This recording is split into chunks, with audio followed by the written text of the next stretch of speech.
A Rose Frigieri. Também não posso deixar de falar, né, dessa homenagem proposta pela vereadora Marisol.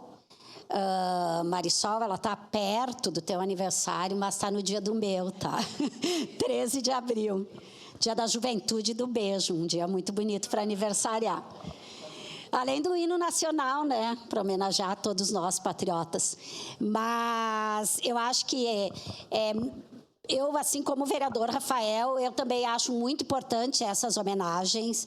Acho que não são coisas fundamentais por pessoas que fizeram coisas para Caxias, né? Acho que todo mundo aqui teve a oportunidade de acompanhar os textos, a trajetória da Silvana, né, no Pioneiro durante todos esses anos aqui, né, como já foi também colocado pela vereadora Marisol. Acho fundamental a gente valorizar as mulheres na nossa cidade também, né, porque tem muitas mulheres, muitas vezes a gente não faz esse tipo de reconhecimento, mas é muito importante o trabalho, né, da Silvana aqui como jornalista.